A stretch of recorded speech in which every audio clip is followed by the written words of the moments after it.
Hello बच्चों, मैं आप सबका स्वागत करता हूं अपने चैनल ओपी कोचिंग क्लासेस पे। यदि हमारे पुराने वीडियो देखना है तो मेरे डिस्क्रिप्शन बॉक्स पे आकर आप देख सकते हैं। आपको ये वीडियो तभी समझ में आएगा जब मेरे पुराने वीडियो आप देखेंगे। इस पर हमको पढ़ना है आरएस फैक्टर। आरएस फैक्टर एक बहुत ही संवेदनशील गुण है ब्लड का।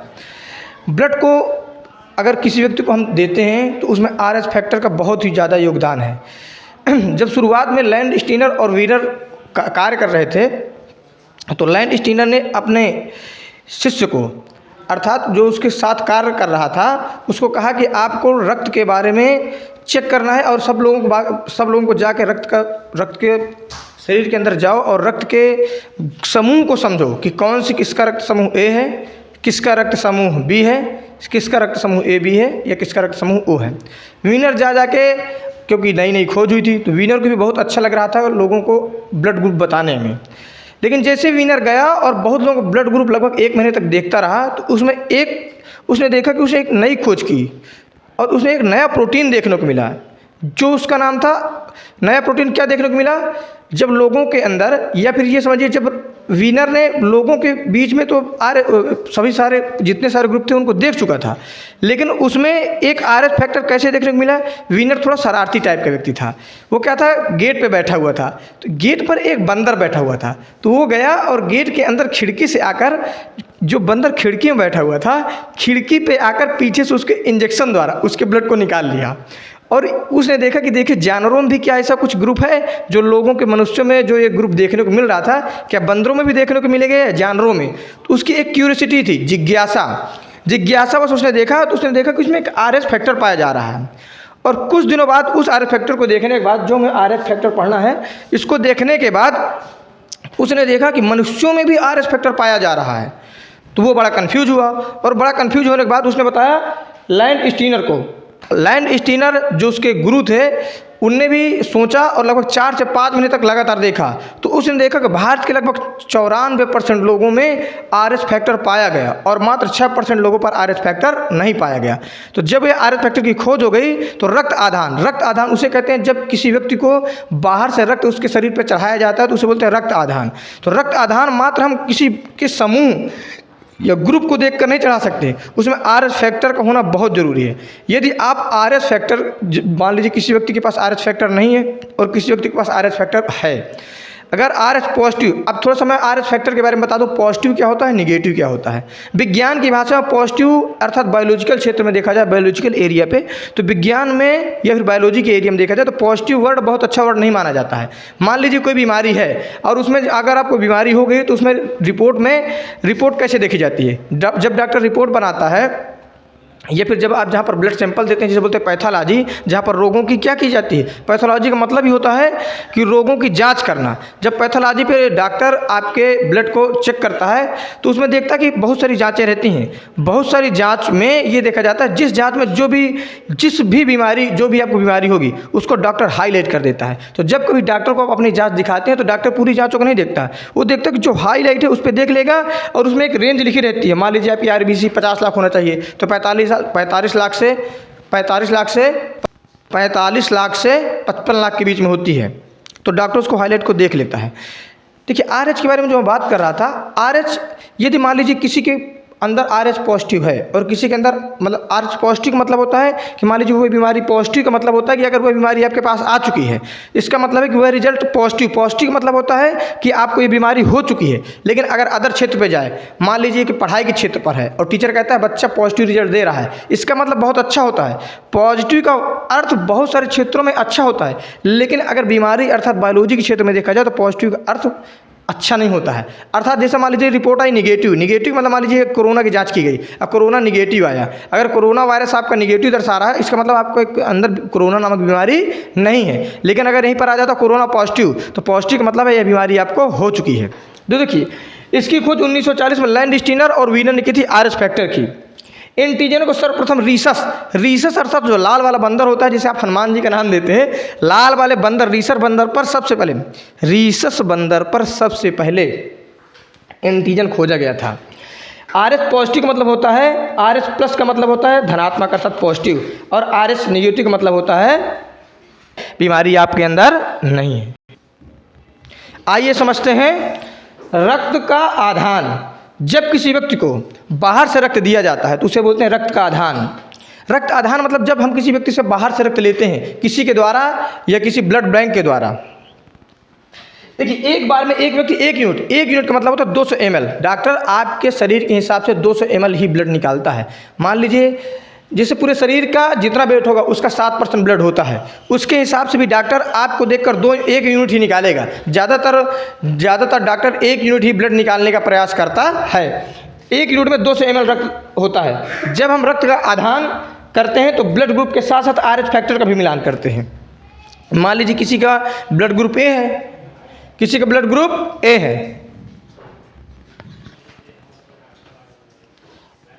जब हम रक्त का आधान करते हैं तो उसमें ब्लड ग्रुप, मान लीजिए किसी का ब्लड ग्रुप ए है तो ए वाला ए ग्रुप को दे सकता है, लेकिन उसमें RH फैक्टर भी देखना है। यदि उस व्यक्ति में RH पॉजिटिव है और दूसरे व्यक्ति में RH पॉजिटिव है और ब्लड ग्रुप ए है और ब्लड ग्रुप बी है, मान लीजिए किसी व्यक्ति का ब्लड ग्रुप ए था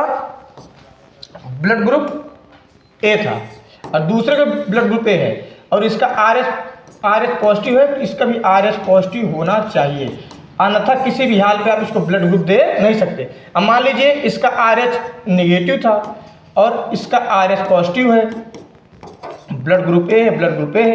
ये अगर ये वाला व्यक्ति इस वाले व्यक्ति को ब्लड देगा तो ब्लड तो दे सकता है, ये ले लेगा, लेकिन अगर ये वाला व्यक्ति इस व्यक्ति को देगा इसकी क्या हो जाएगी, मौत हो जाएगी। इसको मैं बहुत डिटेल में अगले वीडियो में बताऊंगा। तब तक हम समझते हैं यदि RH प्लस वाला रक्त किसी RH व्यक्ति माइनस वाले व्यक्ति को देता है तो पहली बार में तो कुछ नहीं होगा, किंतु दूसरी बार में उसकी क्या हो जाएगी, मृत्यु। मान लीजिए ब्लड ग्रुप मिलान हो रहा है और RH जो पॉजिटिव वाला है तो RH पॉजिटिव वाला RH माइनस वाले को तो दे सकता है एक बार में, लेकिन बार बार अगर देगा तो उसकी क्या हो जाएगी, मृत्यु। इसके बारे में मैं अलग से वीडियो बना के बहुत डिटेल से बताऊंगा। थोड़ा सा इसको समझाता हूँ, थोड़ा इसको समझते हैं। देखिए, RH पॉजिटिव के एक और मेथड समझिए। यदि पिता का रक्त RH पॉजिटिव है और माता का RH निगेटिव है तो पहली संतान जो होती है वो तो सुरक्षित बच जाती है, लेकिन दूसरी संतान मृत पैदा होती है या फिर 3-4 साल के अंदर ही क्या हो जाती है, गर्भ के अंदर ही उसकी मृत्यु हो जाती है। 3-4 महीने के अंदर ही गर्भ में उसकी मृत्यु हो जाती है। उसका सबसे बड़ा रीज़न है, देखते होंगे कि समाज में कभी कभी किसी व्यक्ति के एक ही बच्चा होता है, उसका यही रीज़न होता है कि उसके पिता का जो रक्त समूह रहता है, जो RH फैक्टर रहता है वो पिता का रहता है पॉजिटिव और माता का रहता है निगेटिव। इसी वजह से एक संतान होने के बाद दूसरी संतान नहीं हो सकती है, लेकिन मेडिकल साइंस से बहुत आगे बढ़ चुका है। यदि आप, लेकिन अब इसमें क्या हो चुकी है, सहूलियत मिल चुकी है।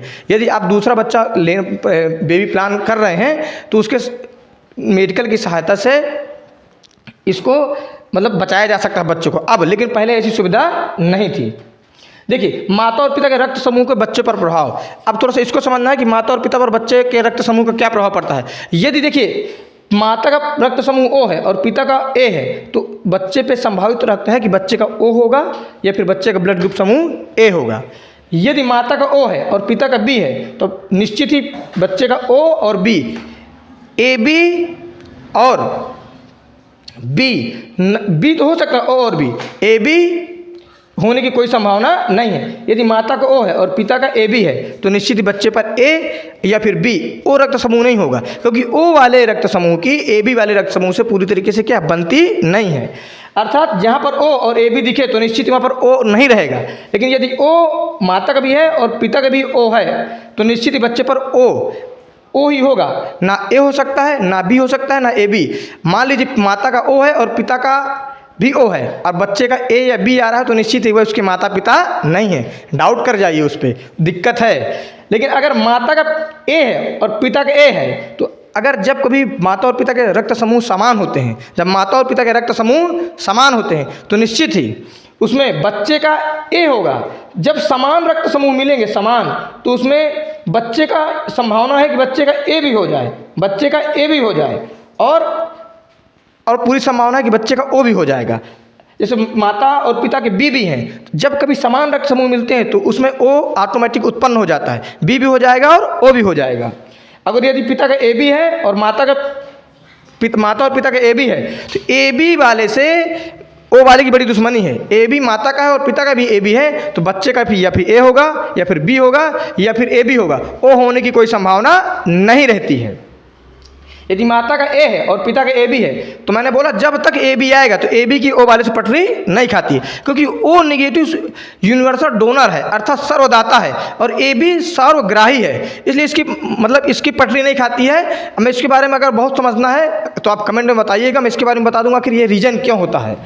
यदि पिता का माता का बी है और पिता का ए बी है तो पूरी संभावना है कि ए बी और ये गलत हो गया है। हाँ, अगर पिता का ए है और माता का बी है तो उसमें ए बी और ओ पूरी होने की संभावना है। यदि यह मेरा लेक्चर पसंद आया हो, देखिए वीडियो थोड़ा तेज है, अगर आपको ये समझ में नहीं आ रहा है तो इस वीडियो को 2 बार 3 बार रिपीट करके देख लिया करिए, और इसको मैं थोड़ा सा कल एक बार और डिटेल में बताऊंगा। थोड़ा रिपीट किए दे रहा हूँ। यदि ओ है और पिता का ए है तो संभावना है कि ओ और ए होगा।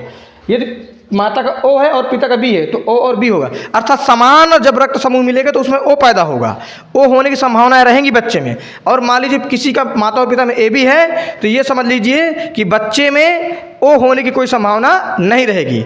बाकी आज के लिए इतना ही, बाकी अगला लेक्चर हम कल बताएंगे कि रक्त समूह कैसे ट्रांसफ़र किया जाता है और आरएच फैक्टर का मिलान कैसे किया जाता है। ये लेक्चर 5 में बताया जाएगा और इसके साथ ही रक्त का वह अंतिम लेक्चर होगा। चलिए, गुड लक।